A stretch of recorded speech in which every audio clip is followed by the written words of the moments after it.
Christmas is fast approaching and the silly season is here.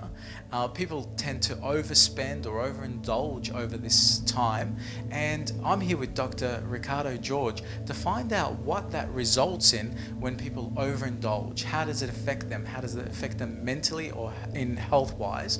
How are you today? I'm very well, thank you, Bass. Thank you for having me on today.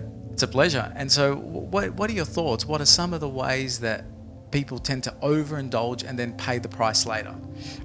Certainly, probably changing a lot of their typical behaviors. It happens very easily. So they may eat more than typically would. They'll stay out later. They may drink more alcohol than they usually would. They may exercise less. So a lot of the changes in the behavior shifts very significantly to things that we wouldn't ordinarily do.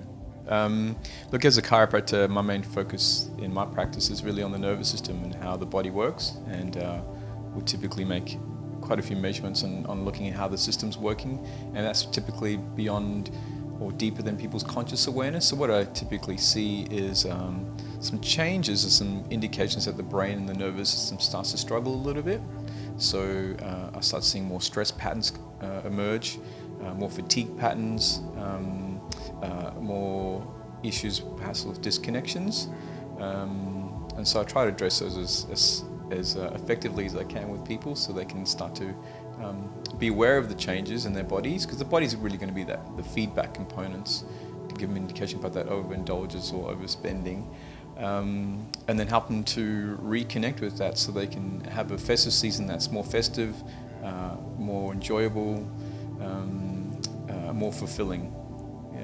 Typically, for example, let's say with work functions, I've seen a couple of people where I can certainly see the nervous system's in a fight or flight response.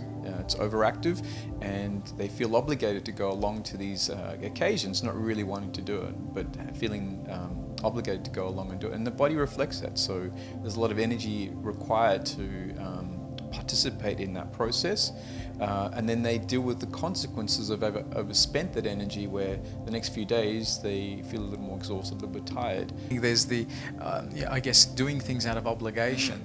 There's also people doing that with family. They're catching up and they're seeing family members that they normally probably avoid or escape most of the year, and then they have to catch up with them over this season. So where do you see that? Do you see that translate as tension in their body, in their physical well-being, their shoulders, are they a bit more muscular tense? That's a fascinating one. There's probably no other time than this festive season where all the issues you have with your family come up, because now you're forced to spend some time with them, and any kind of stuff that's unresolved or unprocessed shows up in the physiology. So other things that we've seen, there was a study put out in 2016, and they measured people's fluctuations in weight gain, and they saw that there was a definite shift over periods of holiday season, and probably the greatest shifts would occur around about, let's say, up to 1% from ideal weight situations, and that has consequences also. The energy production is different. We start eating more carbohydrates and sweets and simple sugars, which changes the physiology. So just looking from a nervous system brain perspective, that typically causes more stress in the body. Things that sugars that are burnt up very, very quickly creates, again, more fluctuations in how the body works, and that leads you to different extremes, so you're not going to feel very good either. What are some of the solutions that you would highly recommend for people to consider or contemplate going into the silly season? And rather than saying, I'll wait till I come out of it to detox, what could be some of the steps along the way that could make them better? Okay, so listening to when your body said it's full and it's done, that's a good start. Again, perhaps not filling up your plate as much as you ordinarily would, enjoying things, eating a bit slower, keeping your fluids up, reducing alcohol intake.